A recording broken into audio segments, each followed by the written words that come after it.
Bonsoir mesdames, bonsoir monsieur, bienvenue à l'hôpital de l'information sanitaire Afrique Santé.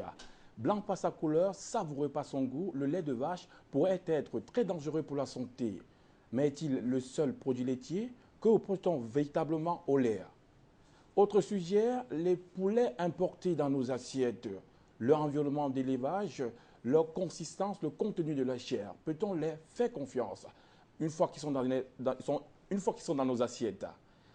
Autant de inquiétudes que nous leverons ici, accompagnés de nos experts. Je vous présente M. Théomno, qui est phytothérapeute, physiothérapeute aussi, qui nous fait l'immense honneur d'être avec nous pour ce sujet qui concerne le lait de vache et le poulet importé qui se trouve régulièrement dans nos assiettes. Vous pouvez rajouter, si il venait à manquer, une description sur votre présentation et nous dire l'importance de ces sujets pour la communauté panafricaine.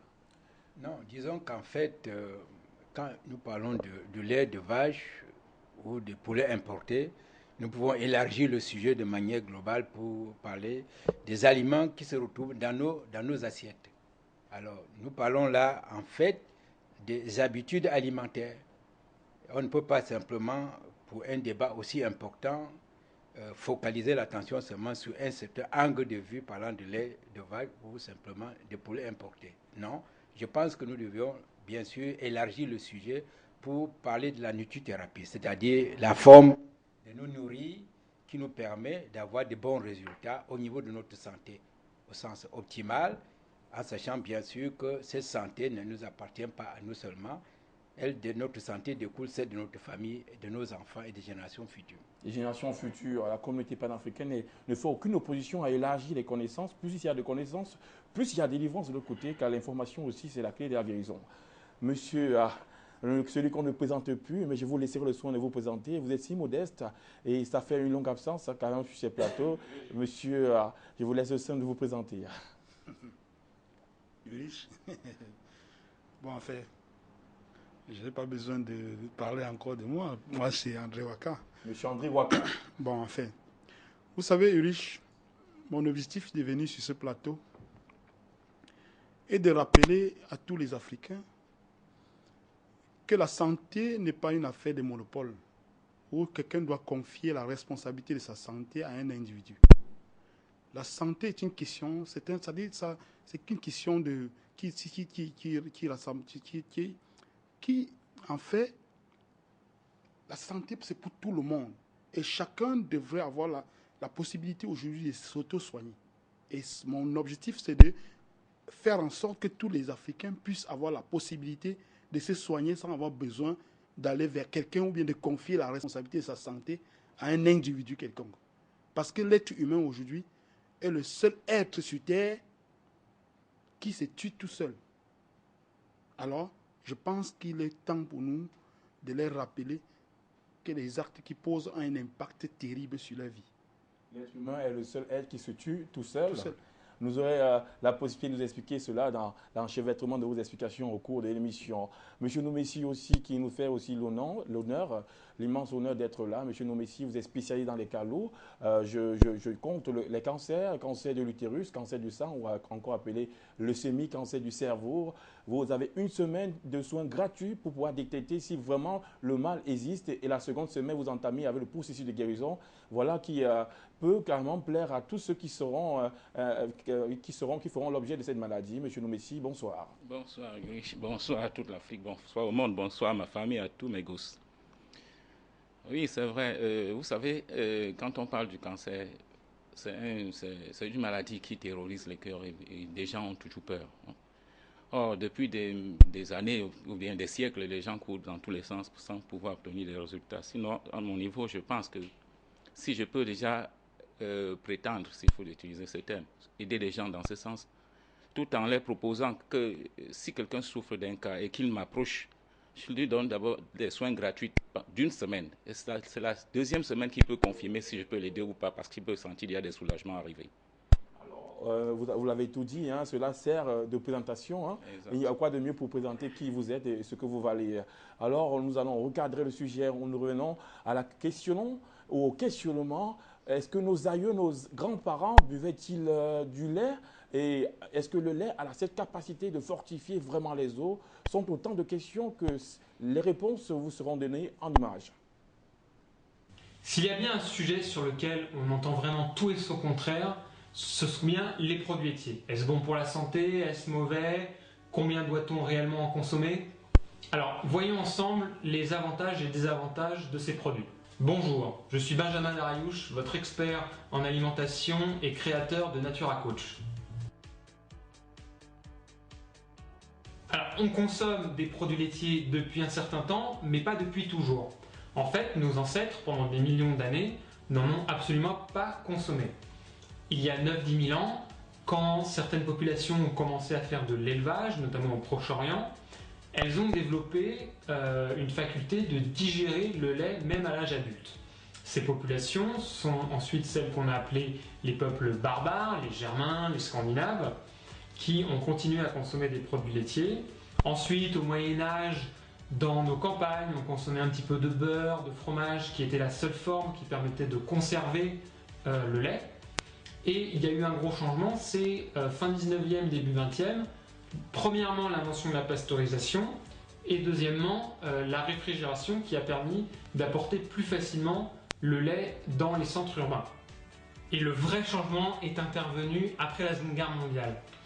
Les populations européennes étaient affamées et les Américains, pour les nourrir, ont poussé les Européens à prendre leur modèle agricole qui était essentiellement basé sur la protéine animale.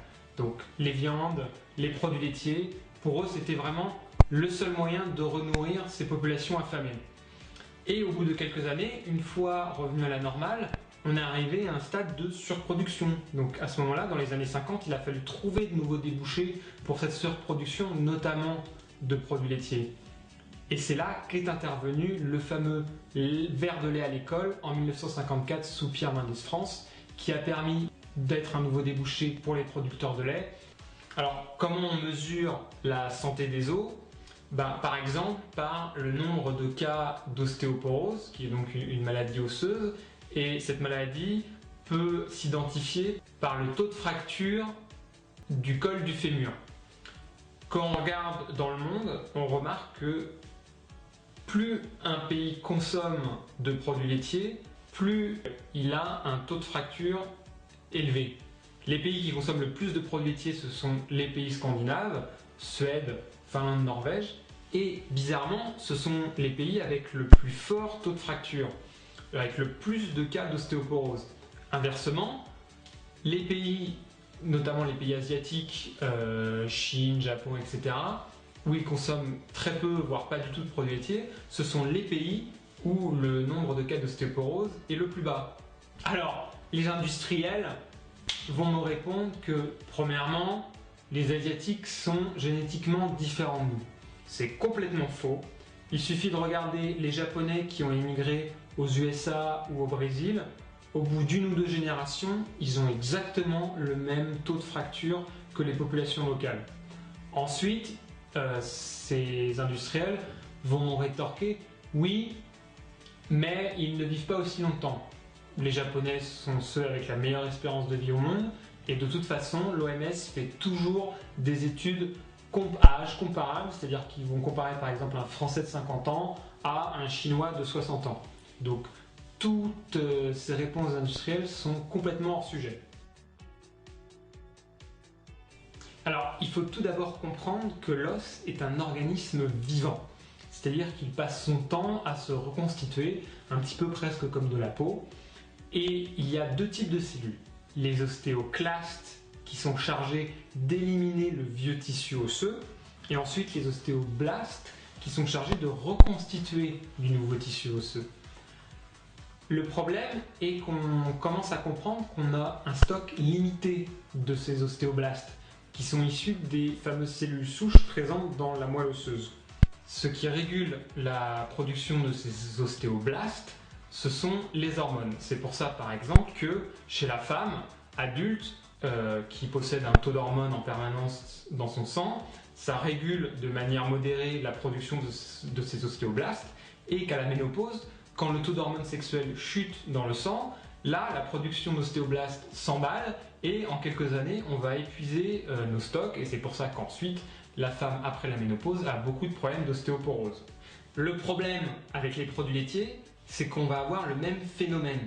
C'est-à-dire que trop d'apport en calcium des produits laitiers va stimuler cette production d'ostéoblastes. Donc effectivement, pendant quelques décennies, on va avoir une très bonne densité osseuse, ce qu'on voit très bien chez les populations scandinaves, mais on va épuiser ce stock et arriver à un certain âge, vers 40 ans, 50 ans, 60 ans, ça dépend de sa consommation et de sa physiologie.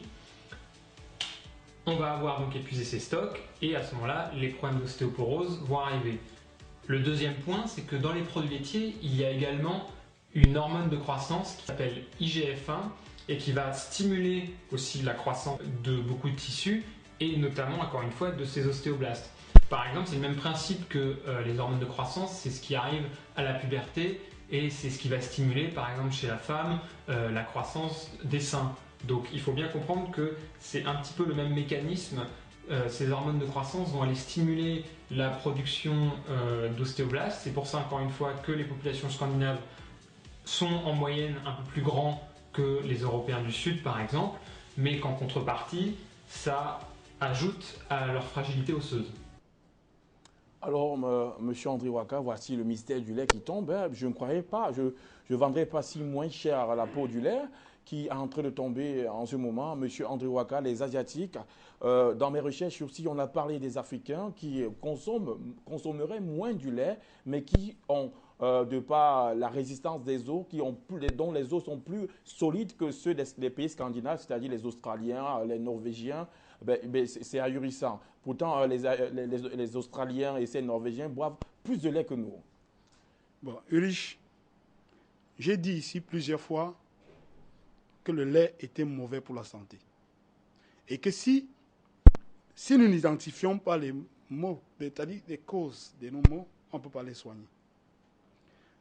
Et je dis tout le temps que la science que l'Occident a développée, elle est hors norme de la nature. Et la science étant un instrument du capitalisme, si on dévoile tout ce qui peut causer des maladies, vous n'allez plus manger. Et là, le capitalisme va tomber. On ne peut pas utiliser un instrument du capitalisme pour détruire le capitalisme. Alors, je dis ici que le lait, d'abord, l'être humain que nous sommes est le seul mammifère qui continue à prendre le lait à l'âge adulte. Tous les mammifères, tout petits, abandonnent. Alors, lorsque une maman accouche un enfant et donne le lait à l'enfant, l'enfant sécrète ce qu'on appelle la présudéréline qui déverse sur le lait pour l'assimiler dans son corps. À l'âge de 3 ans, la présudéréline s'arrête. Et cet enfant, à 6 mois, pèse 700 kg. Or, une vache pèse 7 kg, cet enfant, à 8 kg au trot. Exactement. Et la vache, lorsqu'il met bas, son tout petit prend son lait.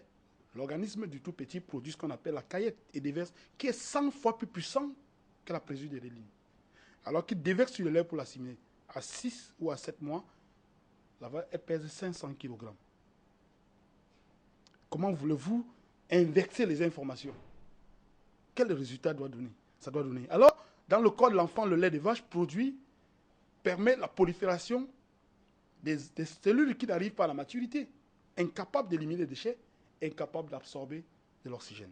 Conséquence, l'enfant se retrouve dans quelle situation? Je dis ici que l'homme est le seul être qui se tue tout seul. Demain, vous payez des grosses sommes d'argent aux répétiteurs pour qu'ils répètent vos enfants. Et lorsqu'ils échouent l'école, vous les fouettez.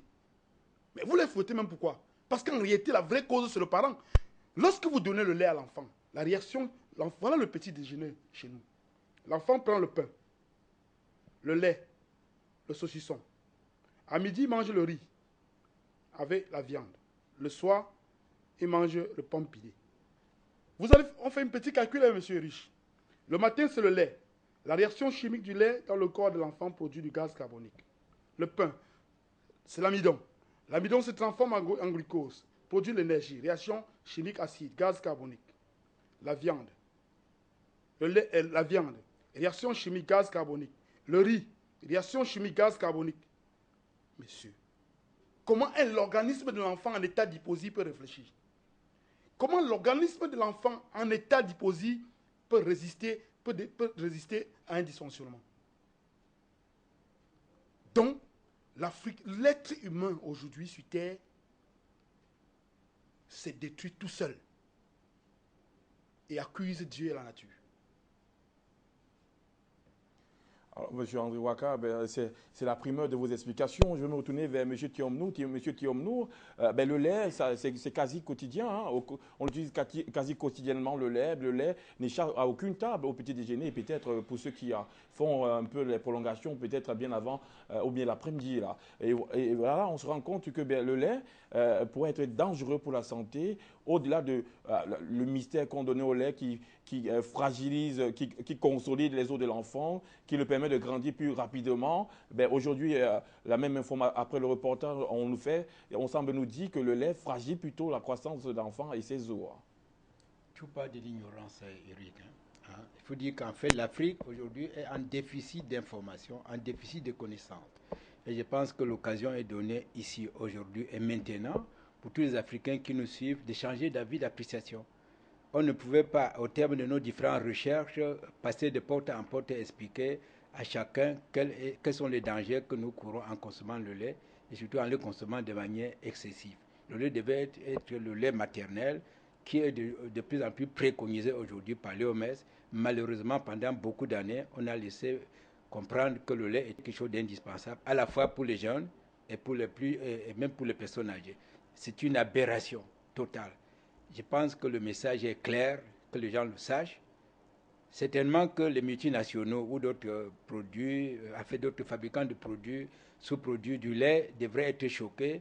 Mais faut-il laisser un peuple aussi puissant que le peuple africain se laisser détruire sous prétexte qu'à l'autre bout là-bas, il y a des milliards qu'on va dégager pour investir, pour faire autre chose?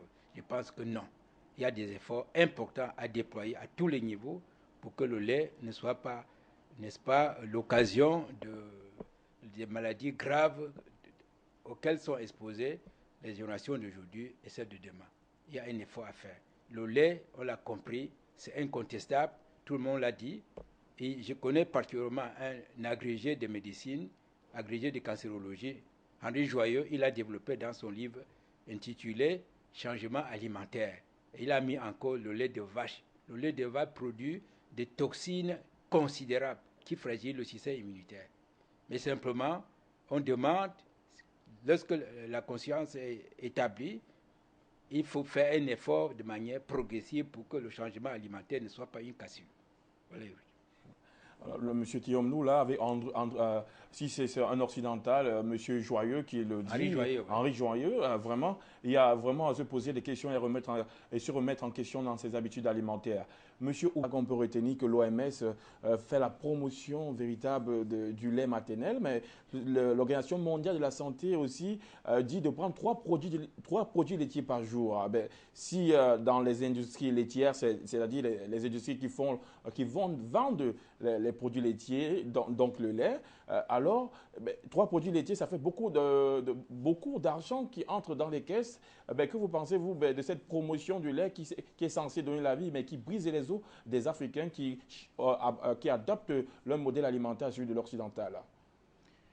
Okay, mon cher Ulrich, vraiment, ce problème de lait, c'est très grave. Bon, de toutes les façons, les problèmes de la mauvaise alimentation dont nous parlons tout le temps, ça explique tout. Le lait, si déjà on doit avoir d'autres dérivés qui viennent du lait, si déjà le lait est condamné, le lait est mauvais, comment peut-on considérer que ces dérivés sont meilleurs? Donc c'est quelque chose de très, très mauvais, c'est une aberration comme on dit ici. Ce n'est pas bien. On doit simplement, comme je dis tout le temps, refuser carrément de manger des choses qui nous créent des problèmes. On doit s'abstenir. Parce que qu'est-ce qui se passe? Il faut éviter ce que j'appelle souvent la rénonciation de soi. Il faut être soi-même et éviter de copier toujours dehors. Nous sommes Africains. Moi, je pense que si le matin, je prends ma patate, Et l'avocat, je prends une tasse de tisane de thym. En route, quelqu'un ne me dira pas que tu n'as pas mangé à l'occidental parce que je suis africain. Et je serai vraiment plus en forme que celui qui mange toutes ces histoires et ses dérivés. Alors, Monsieur Nomessi, ça c'est une condamnation sans retour, sans possibilité de se rattraper. Alors, le lait n'a pas beaucoup de chance, lorsqu'on vous écoute, à être consommé sur votre table. Rien que la patate et tous ses dérivés. Monsieur André Waka, voilà, on sait bien qu'on consomme le lait maternel à partir d'un certain âge. Lorsqu'on serve l'enfant, 2 ans et demi ou 3 ans, l'enfant ne devrait plus prendre du lait. Scientifiquement, il est dit que le lactase qui ici est un enzyme qui permet d'assimiler le sucre du lait qu'on appelle le lactose. À partir de cet âge, cesse de se produire dans le corps humain. Alors, la phase adulte qui est entamée par l'enfant est vraiment consolidée. Mais lorsqu'on introduit le lait au-delà de cet âge, l'enfant commence peut-être à se développer. Il devient plus grand de taille, comme les enfants qu'on voit aujourd'hui. Grand de taille, il devient plus gros, mais au niveau des os, c'est un éléphant au pied d'argile là. Le monde s'est trompé et la science. Et l'OMS dont vous parlez, l'Afrique doit rompre avec l'OMS. Pourquoi? Parce que les exemples de l'OMS ne cadrent pas les réalités de l'Afrique et ne cadrent d'ailleurs pas les réalités du monde. Si les autres veulent adopter, tant mieux pour eux. Parce que, riche, une énergie fournie dans le corps de l'homme doit être proportionnelle à l'énergie dépensée. Et il me semble que je vois beaucoup de nos responsables aller dans des grands stades de football courir parce qu'ils recherchent comment vont dépenser l'énergie. Que veut dire dépenser l'énergie? Et ils doivent déjà savoir quel est le rôle du sport. Le sport a simplement pour rôle de développer en vous une certaine capacité à absorber l'oxygène de l'extérieur, puis ça vous augmente la capacité à respirer. Alors, pourquoi absorber l'oxygène de l'extérieur? Pour brûler les déchets. Pour brûler, c'est-à-dire que cet oxygène doit venir dégager le gaz carbonique que les aliments comme le lait et tout qu'on sort vous a produit. Or, il y a des possibilités. L'OMS vient de nous faire, je viens de découvrir dans certaines de mes recherches, que lorsque vous nourrissez un bœuf, vous utilisez 1 gramme, 1,400 kg de céréales par jour pour nourrir un bœuf, qui représente 500 kilocalories. Non seulement dans ces céréales, qui est le maïs, il y a les minéraux, il y a la vitamine. Mais lorsque vous nourrissez le bœuf, ce bœuf doit vous produire 130 grammes de viande, qui représente 200 kilocalories. Comment on peut dépenser 500 kilocalories pour nourrir une vache qui doit nous produire en retour par jour 200 kilocalories? C'est pas ça. Ça, ce n'est pas des dépenses inutiles. Pourquoi ne pas donner donc ce maïs aux gens? Ils mangent et ils se développent. Que d'aller nous donner ça à un bœuf qui, au contraire, non seulement il ne va pas nous produire les minéraux ni les vitamines, mais il va nous produire 200 kilocalories dans le corps. Vous voyez que la science, elle est même bête. Entre guillemets. Bien entendu. Parce que ça ne se comprend pas. Prenez un enfant qu'on a nourri dans des bonnes familles, avec du lait, du saucisson, de la viande et consorts. Cet enfant va passer toute sa vie dans un état d'hyposie. Hyposie, c'est-à-dire? Ça veut dire que quoi? À l'intérieur de son organisme, puisque ces aliments ne produisent que de l'énergie. Et la réaction chimique est acide. Tout ce qui est acide produit du gaz carbonique parce que le métabolisme de l'homme se fait en 2 temps. Anaérobie et aérobie. Oxygénation et fermentation. Les seuls aliments qui peuvent produire l'oxygénation dans le corps de l'enfant, ce sont les aliments crus. L'être humain devait se nourrir comme une chèvre. Si nous voulons la santé, on doit se nourrir comme la vache, la chèvre, sans manger la vache, sans manger la chèvre. Un peu comme l'arche de Noé. Bien entendu. Faut la vache d'un côté, la chèvre d'un côté. Comment l'homme peut se décider de se tuer lui-même?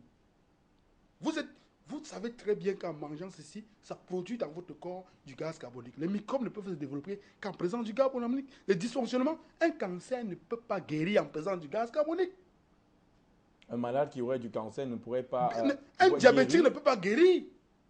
En prenant du lait. Les cellules ne peuvent se régénérer qu'en présence de l'oxygène. Simplement dit, ça veut dire que si quelqu'un atteint du cancer ou alors du diabète, s'il continue à boire du lait de vache, il ne risquerait jamais de guérir. Non, il est en train de produire du mucus pour nourrir le cancer. Il ne peut pas guérir. C'est impossible. Mais on sait bien aussi, M. André Ouaka, que les gens recherchent tellement dans le lait le calcium, le fameux calcium qui est un élément minéral très le très calcium du lait ne s'assimile pas dans le corps parce que ça a des grosses molécules. Et les enzymes du corps de l'homme ne peuvent pas l'assimiler. Au contraire, ce calcium ne pouvant pas s'assimiler se transforme en acide et déminéralise ceux qui étaient déjà à l'intérieur d'eau. Eh bien, qu'est-ce qu'il faudrait donc faire, puisque c'est des milliers de vaches qui sont entièrement nourries pour produire du lait qui alimente le monde entier. Mon ami, qu'est-ce que vous dites là? L'être humain est sacré. On fout quoi avec l'argent? On doit les brûler tous ces bœufs-là. L'être humain est sacré, on les fout quoi avec ça? L'être humain est sacré. En faisant du soya aussi, ça... Rappelez-vous, hein, monsieur, oui. Le corps que vous portez est un sanctuaire divin. Et chaque être humain a la responsabilité de le garder dans les bonnes conditions. Dans le cas contraire, c'est un péché. Vous ne pouvez pas parler de Dieu pendant que vous tuez le corps, qui est sur votre responsabilité de le conserver. Aujourd'hui, l'enseignement biblique doit mettre un accent sur la connaissance des lois de la nature et enseigner ça à leurs fidèles. Les dire que telle chose on ne doit pas manger, ceci on ne doit pas manger. La nourriture de l'homme aujourd'hui, c'est des fruits, les légumes. Les hommes ne doivent pas manger les viandes, les œufs et les laits. C'est terrible. Monsieur André Ouaka, pour enchérir un peu la connaissance des diabétiques qui nous regardent, il a dit que lorsqu'on prend le lait, il écrit bien dans les recherches scientifiques, que lorsqu'on prend le lait de manière répétitive, au fil du temps, ce lait offre une résistance à l'insuline. Alors l'insuline est cet enzyme-là qui est nécessaire à l'assimilation du glucose, qui est un besoin vraiment criant pour le diabétique. Juste pour dire qu'avec le lait offre un développement néfaste, nocif chez le diabétique, M. André Ouaka. Oui, laisse le gros français parler ce que les gens vont comprendre. Le diabétique, c'est quelqu'un qui souffre d'un problème, son pancréas, il souffre d'un problème de pancréas. Le pancréas est en dysfonctionnement. Mais on nous a dit à l'école que l'organisme de l'homme est auto-réparatrice. Qu'est-ce qui fait que son pancréas, qui est encore en dysfonctionnement, ne se répare pas? Parce qu'il consomme les aliments comme le lait, qui produit des acides et plonge le pancréas en zone acide. Or, le pancréas, dans cette zone, les cellules meurent, ne peuvent pas se régénérer. C'est impossible que ça se régénère. Comment est-ce qu'un pancréas qui vit dans un état d'acidité, de gaz carbonique, les cellules meurent, doivent rester là? Ils ne peuvent pas. Au contraire, ça facilite même encore la mort subite des autres cellules qui ne devaient pas mourir. Et là, le pancréas continue à entrer dans le dysfonctionnement. Et c'est pour cela que le problème du diabète, vous allez constater que au fil du temps, les maladies s'aggravent parce que le pancréas n'a pas une seule fonction. Il a plusieurs fonctions. Il perd la première, vous continuez à manger à boire le lait, à manger la viande, il perd la seconde. Vous continuez à manger, il perd la troisième. Au fur et à mesure, ça vous envoie à la mort. Alors, Monsieur André Ouaka, vous avez été très bien écouté.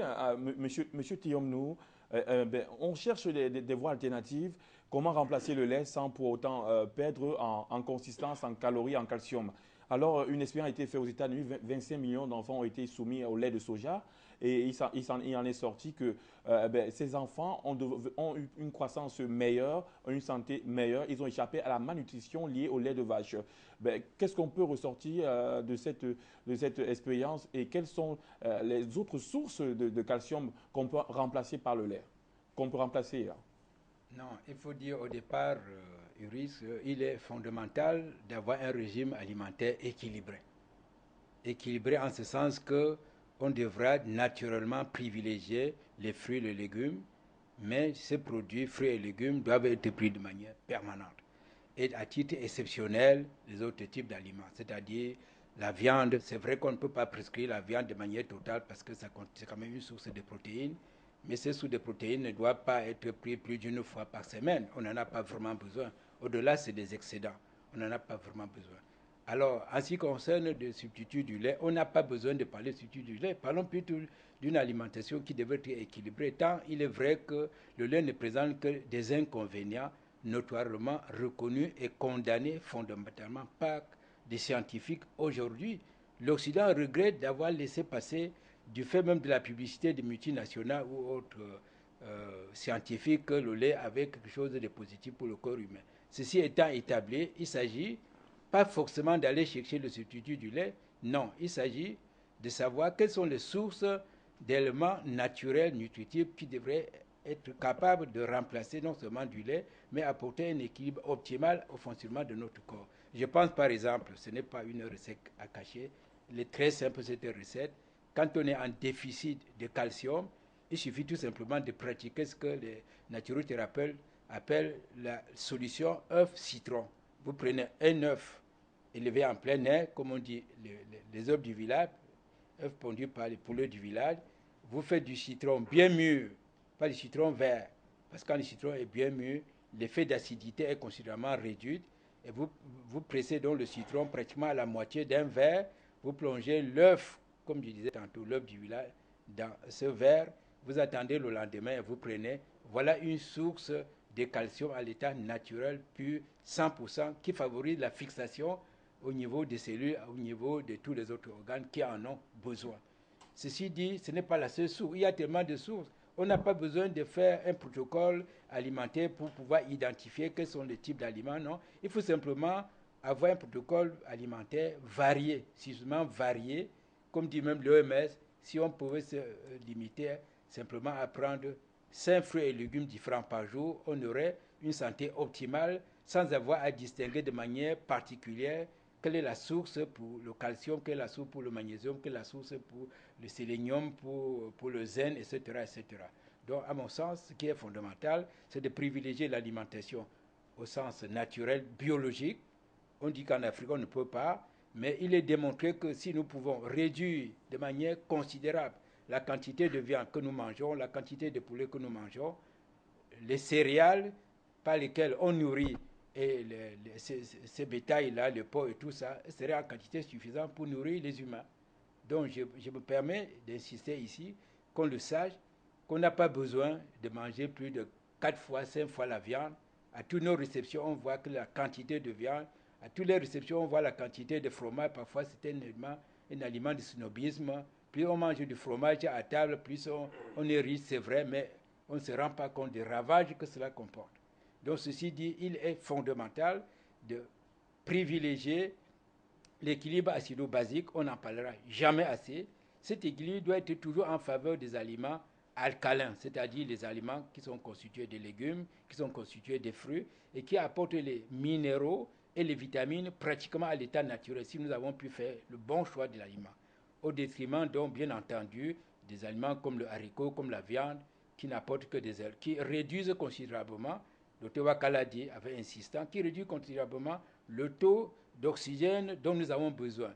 Quand on étudie de manière scientifique... Monsieur Tiromnou, oui. ça coule et c'est bien. Nous prenons cet appel qui nous vient du Ghana, Pasteur Soa. Bienvenue à Afrique Santé, monsieur Pasteur Soa.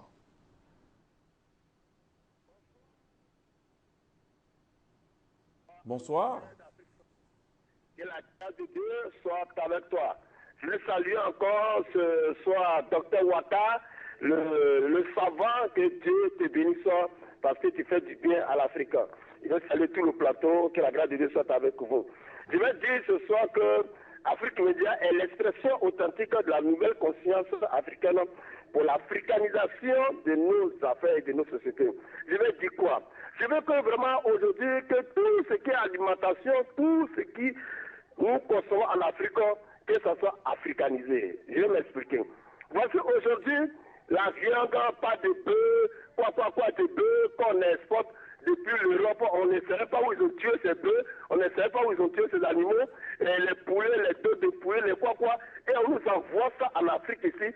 C'est que la France et l'Europe ne peuvent plus manger, on envoie tous ces déchets en Afrique, les promo koala, tout ça pour nous tuer.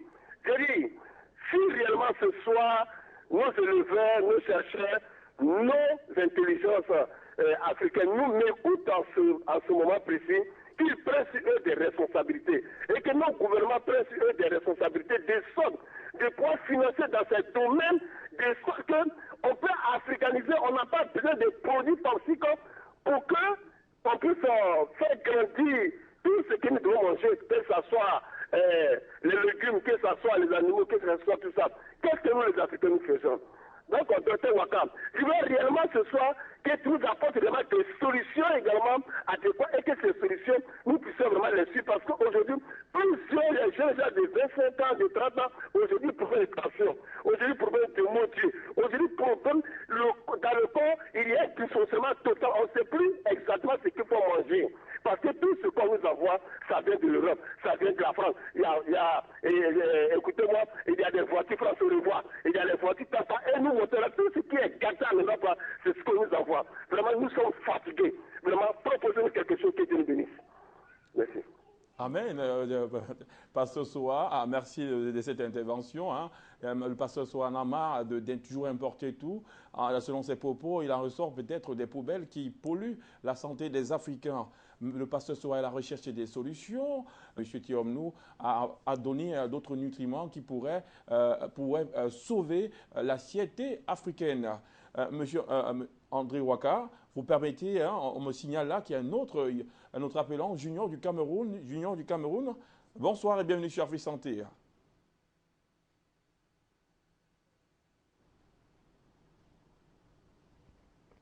Bonsoir le panel. Je salue tout le panel, surtout le personnel de docteur André Waka. Bon, il vient de citer tout ce qui est à la santé là. Donc, je ne comprends pas ce qu'il a cité aussi le riz. Pourtant, le riz, c'est quelque chose de légumes. Si je me trompe pas, c'est quelque chose qu'on sème et ça pousse aussi. Donc, il faut que tu m'expliques en fait pourquoi le riz est nuit aussi à la santé. Donc, moi, je sais que le riz, c'est un légume. Donc, c'est ma préoccupation. Il faut que tu m'expliques encore comment est-ce que le riz peut être nuit à la santé. Pourtant, c'est quelque chose qu'on sème et ça pousse. Donc, c'est un peu comme les légumes aussi. Donc, ça ma question. Merci. Merci, Monsieur Junior. Hein, docteur André Waka, pourquoi est-ce que le riz, hein, précisément, parce qu'on ne veut pas tomber dans l'horreur, s'aimer la paranoïa, la peur chez toute la population africaine, tout est mauvais, tout est dangereux. Pourquoi le riz est-il mauvais pour la santé? Bon, merci. Je suis riche. Vous savez, j'ai dit ici la dernière fois que les Américains, pour nous avoir, ils étaient venus en Afrique, ils ont fait le don du riz. Pendant des années, nous sommes tombés sur les riz mangés et nous avons oublié nos vraies nourritures. Aujourd'hui, ils nous ont revendu le riz plus cher et nous accrochons toujours au riz. Premièrement, le riz que nous consommons aujourd'hui, c'est un riz raffiné. Et un riz raffiné, ça suppose qu'on a enlevé du riz de la substance vivante. Or, un riz qui n'a plus de minéraux est un riz acide. Est un aliment acide. Puisque c'est de l'amidon, il se transforme en glucose et produit de l'énergie. La réaction chimique acide. Et non seulement du fait que ce riz a la réaction chimique acide est cultivé dans des zones en Amérique partout où le sol a beaucoup d'arsenic. Or, par photosynthèse, la plante absorbe cet arsenic qui est une toxine et introduit dans le riz et que les gens y consomment. Donc, le riz aujourd'hui importé est mauvais pour la santé. Je dis. Maintenant, le pasteur disait qu'il faut des solutions. Moi, je pense qu'aujourd'hui, chaque Africain, au lever de son lit, devrait boire 2 verres d'eau. Après cela, son petit déjeuner devrait être un plat de crudité. Un plat de crudité. Y accompagné d'un thé. Alors, l'autre jour, quand j'enseignais certains enfants à l'université, ils croyaient que le thé était un arbre appelé thé. Or, les feuilles d'avocatier est un thé. Les feuilles de toutes fruits, de toutes plantes fruitières sont des thés. Les tisanes traditionnelles sont des thés. Donc, prendre un petit thé le matin avec un plat de crudité, 2 verres d'eau le matin, et à midi, consommer des fruits. Dans tout repas qui accompagne, qui mange, il doit accompagner avec des fruits. Et le soir, manger avec des fruits. Parce que ici, qu'est-ce que nous recherchons? Nous voulons que la proportion des aliments alcalins qui produisent l'oxygène soit supérieure à la proportion des aliments qui produisent du gaz carbonique.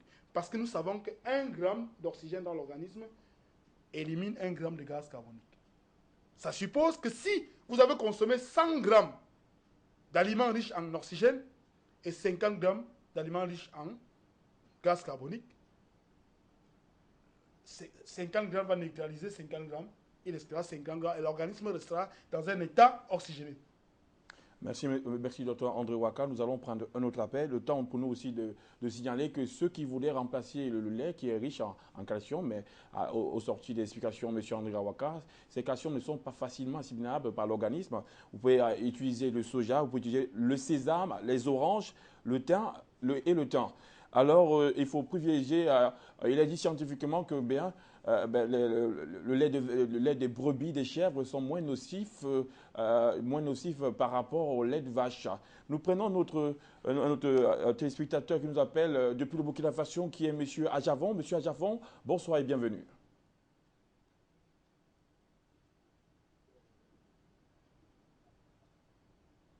Ah oui, merci beaucoup. Alors, bonsoir à tous. J'aimerais participer à cette émission Afrique Santé. Ok. Et c'est une bonne occasion pour moi de contribuer. J'aimerais faire une référence à la Bible. Lorsque vous lisez la Bible, la Genèse chapitre 2, vous allez voir, on a dit qu'on a créé l'homme, Dieu a créé l'homme à son image. Et juste après ce verset, Dieu a listé la nourriture que l'homme doit manger. L'homme créé à son image doit manger. Il n'y a pas de viande dedans. Aujourd'hui, nous mangeons n'importe quoi. C'est pourquoi on n'est plus à l'image de Dieu. Et simplement, ce que le bonhomme voudrait dire, si on veut récupérer ou bien retrouver notre état de Dieu, on doit soigner notre alimentation. On dit, dis-moi ce que vous mangez, je vous dirai qui vous êtes. Donc, je pense que l'alimentation est très, très importante. Et dans la Bible, Dieu n'a pas cité viande, il n'y a pas de viande dedans. Tout ce qu'il a cité, il n'y a pas de viande dedans. C'est l'homme qui l'a créé à son image. Ça veut dire que l'état original de l'homme, c'est-à-dire l'alimentation originale de l'homme, il n'y a pas de viande dedans. Aujourd'hui, nous-mêmes, on a ajouté viande, etc., etc. Et c'est ça qui nous rend malades. Merci beaucoup. Merci, M. Achavon. Merci aussi. Il a bien écrit, il a fait référence à un livre biblique, la Genèse. Il n'y avait pas d'aliments, il n'y a pas de viande qui a été conseillée. Il n'y a pas de viande dedans selon ses propres propos. Nous continuons avec monsieur, il nous appelle du Cameroun. Bonsoir, monsieur. Nous vous écoutons, monsieur.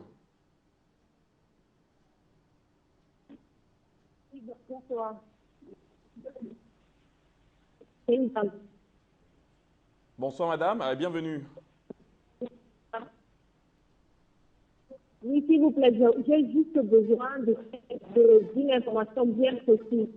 Depuis plus d'une semaine, je souhaiterais avoir les contacts des médecins qui sont sur le plateau parce que j'ai un cas grave de maladie et je ne sais pas comment faire pour avoir ces informations-là. Je vous en prie, est-ce que je peux avoir leur contact? Je vous remercie beaucoup pour ce que vous faites pour l'Afrique. Je vous remercie infiniment de nous revenir. Votre préoccupation trouvera solution sur l'écran de votre télé. Ces numéros vous seront communiqués et sur le site internet de Afrique Santé. Alors, on va sortir de ce sujet, M. Noumessi, les solutions alternatives au lait, que nous savons, on ne répétera jamais, assez riche en calcium. Qu'est-ce que vous ajouterez? Ce que je peux ajouter, c'est que normalement, s'il faut trouver des avantages dans les fruits, on a les goyaves, on a même du citron, on a le corosol, on a des oranges qui nous produisent assez de calcium pour nous permettre d'avoir assez d'énergie. Ça veut dire pour les jeunes qui vont au restaurant dans les tournes d'eau, il faut bien mettre le lait de côté et privilégier peut-être les crudités comme l'a conseillé M. André Waka. Vous savez que les fruits, on les achète au passage. On n'a pas besoin d'aller au tourne d'eau. On achète au passage. Il faut avoir cette habitude d'acheter. Quand on trouve qu'il y a, je peux dire, un plateau de goyave, un fait d'orange et tout, il faut en acheter et consommer pendant qu'on mange, quoi. Ce que je redoute toujours tout le temps, ce que je dis, nous devions retourner à la source. L'histoire, les faits qu'on nous a formatés et on nous a transformés, je peux dire, en personnes oisives, nous a réduits. Nous sommes africains. Nous devions manger africain. Nous n'avons pas besoin de copier les exemples des autres. De toutes les façons, même ceux-là ont constaté qu'ils se sont trompés. Puisque tout le monde parle de bio aujourd'hui, manger bio. Ça veut dire qu'il faut manger naturel. Et éviter davantage de manger des choses qui vont nous créer des problèmes de santé. Bon, en fait, tout ce que je peux ajouter, ce n'est que ça, parce que je pense que si quelqu'un a un souci pour son corps, il doit bien manger. Et il doit éviter tout ce qui est toxique. Tout ce qui peut lui créer des problèmes. Et même si vous... Bon, et en plus, je voulais ajouter une chose. C'est que pour ceux qui sont attachés à la viande, parce que peu importe les conseils qu'on nous diront ici, il y aura toujours des gens qui vont rester accrochés à ça. Mais qui comprennent qu'en prenant au moins des petites mesures de sécurité, des petites quotidiennes, en prenant des tisanes, comme nous sommes en train d'indiquer, que ça les aide au moins à évacuer un certain nombre de choses et favoriser l'énergie dans leur corps. Donc, de boire des tisanes enlèverait plus de toxines. Oui, on peut remplacer le Nescafé, le matinal, tout ce comme ça par des tisanes. Peut-être ça n'a pas le même goût et ce n'est pas facilement assimilable. Mais on va, monsieur Noumé, si vous permettez, on va sortir ce sujet, on va retenir avec vos ajouts, vos apports, ce fameux petit déjeuner, donc ce protocole alimentaire que le docteur Awaka, en plus de ce que les informations que les autres panélistes ont données, il faut retenir qu'il faut doser, si vous permettez l'expression, multiplier les aliments alcalins qui se trouvent régulièrement dans les légumes et dans les crudités. Il faudrait que ces aliments dans vos assiettes ou votre consommation journalière soient plus élevés que les aliments qui apporteraient des toxines dans le corps. C'est bien cela, monsieur André Ouakkar. Nous allons sortir ce sujet pour entamer. On a parlé de viande toxique, on a parlé de viande qui, loin de nous, de soulager notre santé, condamne notre bien-être. Nous allons prendre cet élément, comment sont élevés les poulets qui atterrissent dans nos plats et qui échouent dans nos toilettes. Regardons ensemble. Je comprends que les éleveurs refusent de parler. C'est l'entreprise qui tient les cordons de la bourse. Ils contrôlent absolument tout. La situation s'est dégradée à un tel point. C'est inacceptable. Alors, j'ai décidé de briser le silence. Je comprends la réticence des autres. Mais moi, ça m'est égal. Quelqu'un doit parler.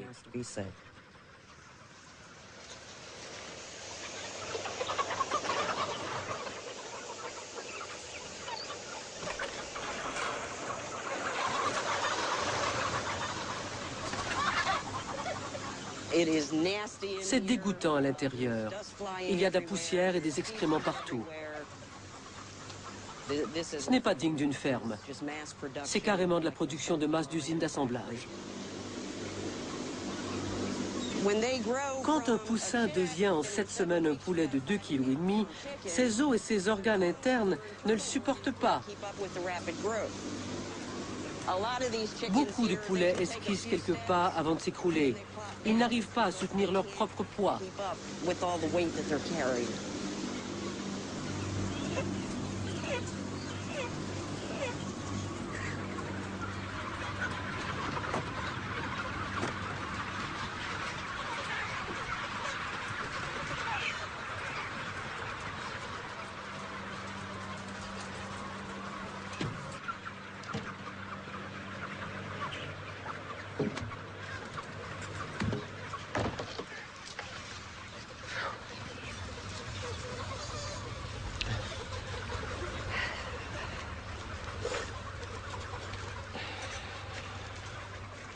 C'est la routine. Leur nourriture contient des antibiotiques qui contaminent la viande. Les bactéries développent une résistance aux antibiotiques qui s'avère inefficace par la suite. Je suis devenu allergique aux antibiotiques. Je ne peux plus en prendre.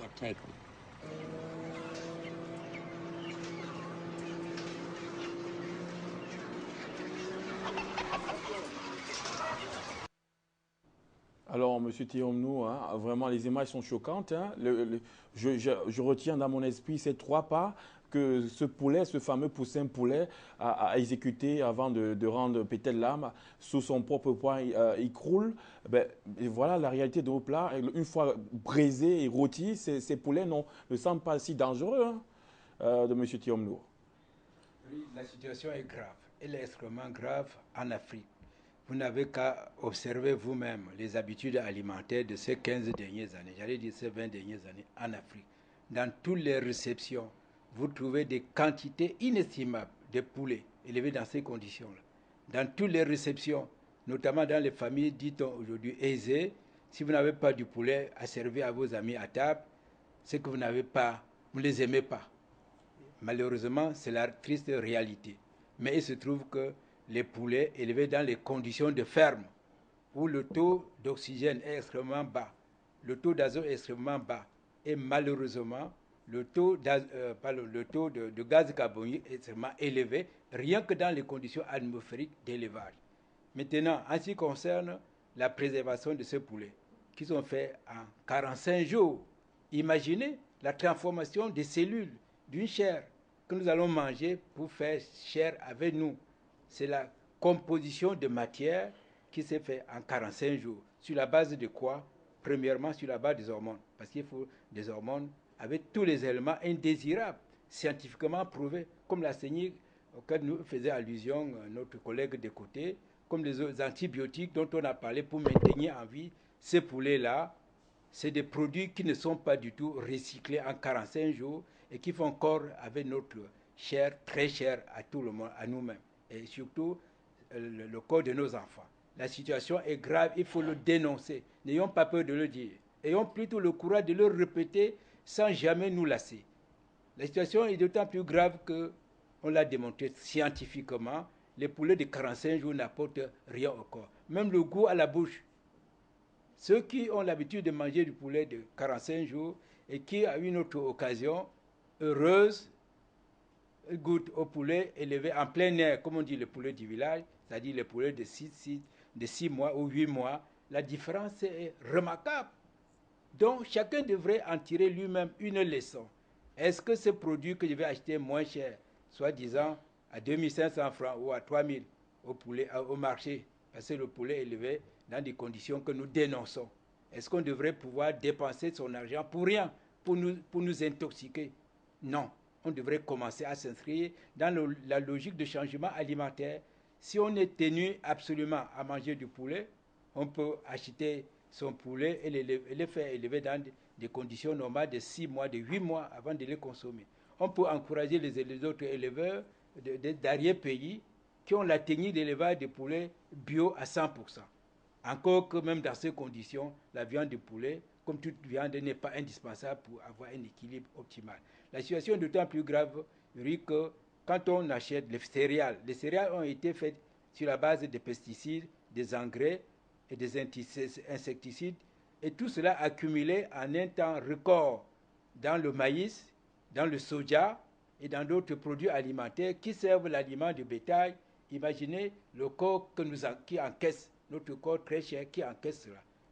La révolution est d'autant plus grave qu'aujourd'hui, il ne se parle plus un jour autour de nous sans que nous apprenions que tel est tombé dessus de cancer de l'utérus, dessus de cancer du sein. C'est la conséquence de cette alimentation toujours pleine de toxines dont la transformation s'est faite en un temps record, en 45 jours. Quand je parle du cancer, je peux aussi bien parler du diabète, je peux parler de l'arthrose, je peux parler de toutes les autres maladies de dégénérescence, c'est-à-dire les maladies de génération. On retient, M. Thiomnou, que l'air est véritablement grave. Nous allons prendre cet appel qui vient du Gabon. Antoinette, bonsoir et bienvenue. Allô? Bonsoir. Bonsoir. Bonjour le panel. Oui, je vous appelle parce que les gens ont une difficulté pour vous avoir au téléphone. On a vraiment un problème ici au Gabon pour vous avoir au téléphone. Et la première fois, je suis très heureuse de vous avoir là. J'appelle pour savoir, pour demander aux médecins. Allô? Nous vous écoutons, Antoinette. Allô? Allô? Nous vous écoutons, Antoinette.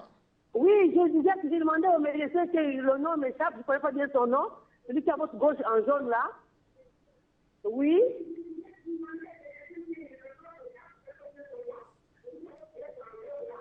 Oui, essayez de nous dire un peu qu'est-ce qu'on peut faire pour vraiment changer l'alimentation, c'est-à-dire que si on peut planter nos légumes sans engrais, par exemple, qu'est-ce qu'on peut remplacer? Qu'est-ce qu'on peut remplacer les engrais chimiques? Parce qu'on consomme ça au Gabon aussi tous les jours, on est fatigué. Pour changer l'engrais, en plantant des légumes, par exemple, l'engrais chimique, qu'est-ce qu'on peut faire traditionnellement pour empêcher les insectes, par exemple, à détruire les aliments?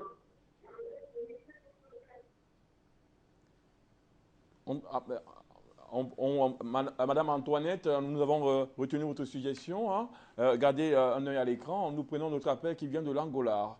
Bonsoir et bienvenue.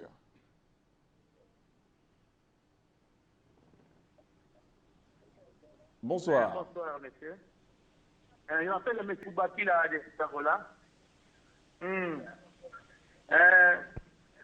Le premier sujet, je vais parler du premier sujet parce que moi je suis diabétique. On a parlé que les diabétiques devaient manger beaucoup de fruits. Maintenant, les fruits ont du sucre aussi, il y a du sucre. Si vous consommez des fruits, vous êtes diabétique. Il n'y aura pas assez de sucre dans votre corps. Comment? Concernant le deuxième sujet, ce que vous dites pour les poules, manger des poules. Pour manger des poules, pour manger des poules, vous dites que c'est mal pour nous, les Africains. Maintenant, les Africains, avec les vies que nous vivions, nous sommes des pauvres, nous voyons qu'acheter ces poules-là, ça ne coûte pas cher.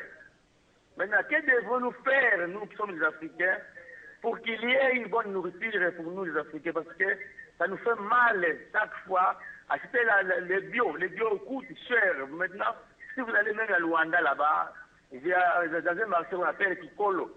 Les poules là que nous produisons, nous les Africains, ça coûte très cher. C'est de l'Occident, ça coûte moins cher. C'est pour cela que les Africains se donnent le faveur parce qu'avec les paix qu'ils gagnent, parce que vous qui êtes là, vous dites que les Angolais sont bien, mais venez ici en Angola, les gens souffrent, nous souffrons, on cherche même de l'argent, nous souffrons pour avoir de l'argent maintenant. Les Africains cherchent les choses les moins chères. C'est pour cela que nous consommons ces choses-là. Maintenant, que devons-nous faire? Ce n'est que ça. Je demande à M. Waka de me donner la réponse. Maintenant, il y a une chose que j'ai demandé à M. Kwasi qui nous a promis que Kwasi sera ici en Afrique. Concernant un certain sujet qu'il a dit, il sera jusqu'à présent, il a dit qu'il sera ça au mois d'avril. Maintenant, nous sommes au mois de juin. Jusqu'à présent, il n'arrive toujours pas, M. Kwasi. Ce n'est que ça. Merci pour l'Afrique Média. OK. Merci aussi à vous qui nous appelez depuis l'Angola. Hein. Monsieur Kwasi ne tardera pas certainement à venir. C'est une parole qu'il a donnée. Et il ne nous a pas encore fait faux bon sur ce plateau.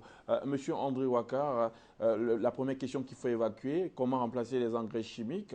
Quelle solution il faut donner à Mme Antoinette qui nous appelle depuis le Gabon? Moi, je dis ici tous les jours quel est le procédé le plus simple possible. Il y a une plante qui pousse régulièrement dans nos champs, on appelle ça la fleur jalousie. Découpez la fleur jalousie ou bien plantez la fleur jalousie dans vos champs. Parce que ça pousse par bouture, il suffit de casser et de piquer au sol. Plantez-les dans vos champs. La première année, ça va pousser et envahir tout le champ, découper et déverser au sol. Elle va pourrir et fertiliser énormément le champ et vous n'aurez plus de problème.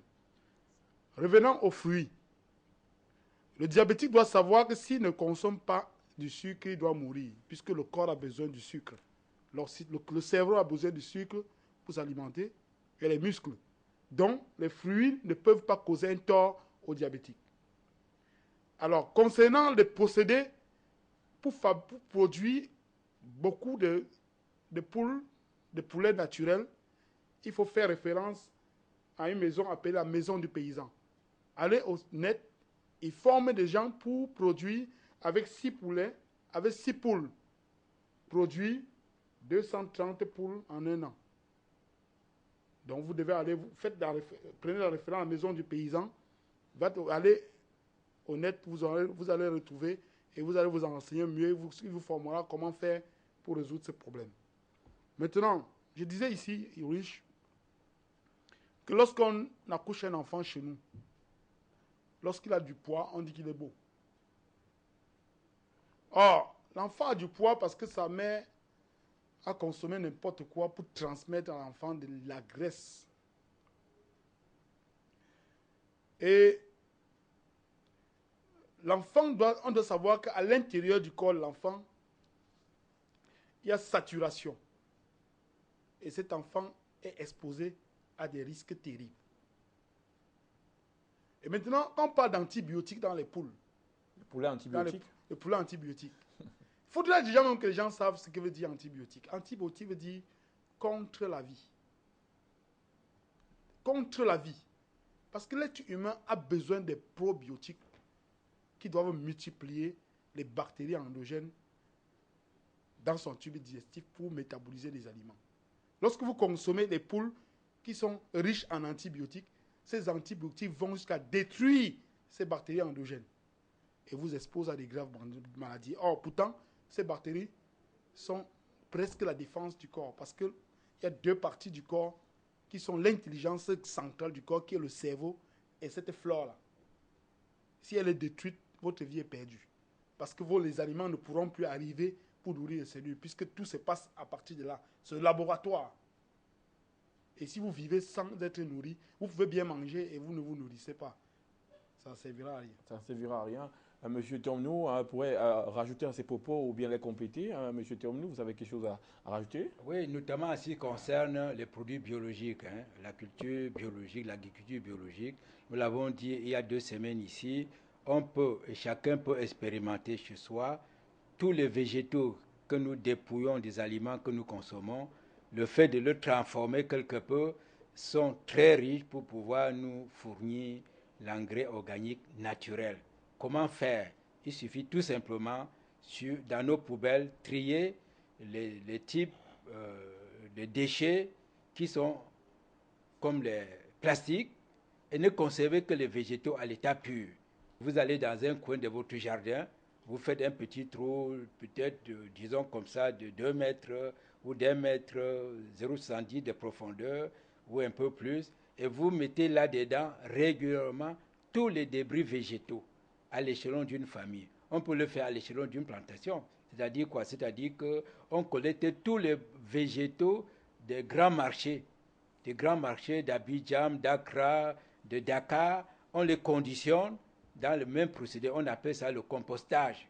Il y a une technique qui est tout à fait élémentaire, qui ne demande aucune science particulière, qui ne demande pas une transformation scientifique, mais tout simplement du fait d'avoir creusé un trou, vous mettez dans ce trou-là un ensemble de végétaux, peu importe la nature des végétaux. La transformation se fera à l'intérieur de ces végétaux à partir de la litière en humus. Et l'humus va transformer tout ça que vous prenez plus tard pour aller enrichir la plante. Le mécanisme est vraiment simple. Ce n'est pas sur le plateau ici qu'on va expliquer, mais on peut tout simplement retenir que l'engrais organique se fabrique de manière naturelle, sans procédé particulier. Ils pourront, à la suite de vos explications, poursuivre les recherches via les réseaux sociaux, tout simplement. On constate, M. Thiomnou, là, ici, que le bio aujourd'hui qui était carrément gratis avant, aujourd'hui on a inversé de l'ordre avec les habitudes alimentaires venus de l'Occident. Le bio, comme en Angola, est devenu très cher et ce qui est les poulets de 45 jours là est accessible aux pauvres. Le pauvre est tellement exposé et ce n'est que le riche qui peut se procurer une alimentation biologique. C'est une préoccupation qui devait se situer au niveau de nos États africains, pas au niveau d'une nation, mais au niveau de toute l'Afrique. Parce que le problème est grave, comme je disais tantôt, en ce qui concerne les poulets, etc. D'autant plus que si aujourd'hui on ne fait pas attention, on laisse chacun aller sur le marché, choisir son aliment de 45 jours sous prétexte qu'il est pauvre, la conséquence c'est que 6 mois plus tard ou 1 an plus tard, ce sera le cancer, ce sera le diabète, et c'est la santé publique, c'est-à-dire c'est le budget de la santé publique qui va en pâtir.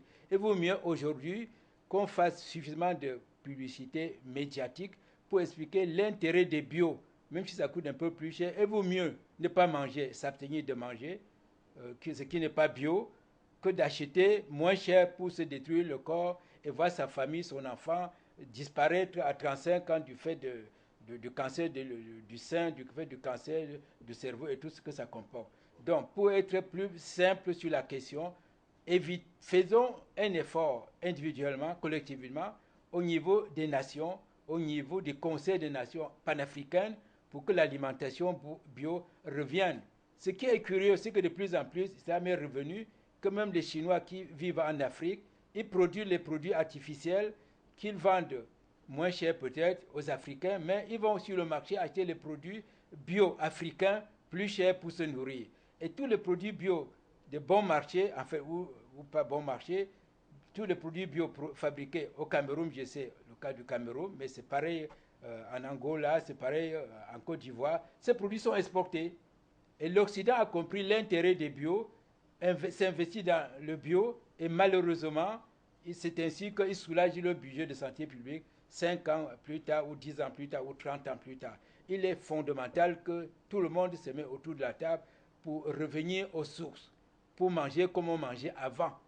Avant, nos parents n'avaient pas besoin de tant de viande, ils n'avaient pas besoin de tout ça. Monsieur Ils se portaient pourtant bien. Là, c'est vraiment concret ce que vous avez dit. Manger de bio peut-être n'est pas apporté tout le monde, mais il est difficile pour le pauvre qui a vraiment faim de choisir. Je sais ce que c'est. Monsieur Noumessi, avec ces marques de poulet antibiotiques, il faut rappeler que au sortir de cette image, en prenant de manière répétitive le poulet antibiotique, ça fragilise, ça développe en l'être humain la résistance. Ça veut dire que si on a l'habitude de prendre des antibiotiques pour se soulager la santé, il ne faudrait pas être étonné qu'avec ces poulets importés, manger régulièrement, que ces antibiotiques n'agissent plus et qu'on devienne de plus en plus malade. Alors maintenant, à la suite de ce prédicat ou postulat, M. Noumessi, ces antibiotiques et ces poulets, comment sortir de cette consommation peut-être enfermée des poulets importés? Vous savez, moi, je dis toujours qu'il faut retourner à la source. Retour à la source? Retour à la source. Les poulets et tout ce que nous déplorons ici sont dangereux pour la santé. Quand on mange quelque chose parce qu'on est pauvre, je ne sais pas pourquoi on pense comme ça. Nul n'est pauvre. Moi, je mangeais du poulet quand je sortais premier à l'école. C'était un bon poulet, parce que ma famille achetait pour me féliciter. Pourquoi pensons-nous qu'on doit consommer les poulets tous les jours? Parce que c'est moins cher. On peut bien s'arranger à l'occasion d'une fête, parce que ce n'est pas forcé, c'est forcément obligé de manger du poulet tous les jours. On peut, pour une occasion, s'acheter de bons poulets et manger. Bon, et ce qui est très très mauvais alors dans toute cette histoire, c'est que l'homme qui se détruit est comme un inconscient. Il se laisse détruire, il mange ce qui ne lui convient pas et après, il se retrouve dans des situations incurables. S'il faut étaler le danger que tout ça nous cause dans le corps, vraiment, on n'a pas de limite.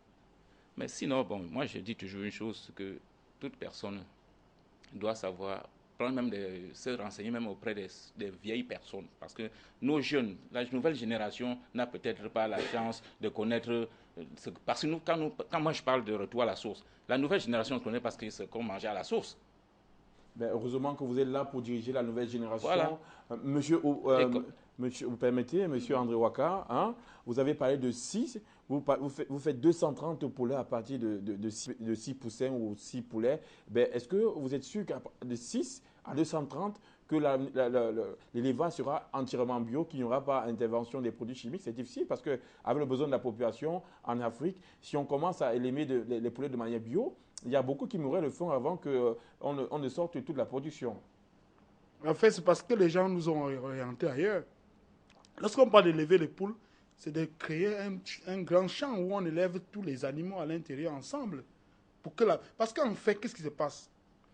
Les poules, lorsqu'on les rassemble, ils meurent comme ça parce qu'on a permis à la poule de développer sa flore bactérienne. S'ils sont ensemble, il y a les autres animaux qui doivent neutraliser la flore bactérienne de la poule. Il faut les mélanger, les pintades, les chèvres et les poules. L'âge de Noé. Bien sûr, c'est ça l'agriculture. Et là, la poule ne peut pas développer une flore bactérienne, elle doit se nourrir des vers, elle doit manger les herbes, puisque c'est dans un champ qu'on doit faire cela. Il doit manger les herbes qui correspondent à sa... Et il doit se soigner tout seul. Il n'a pas besoin d'antibiotiques.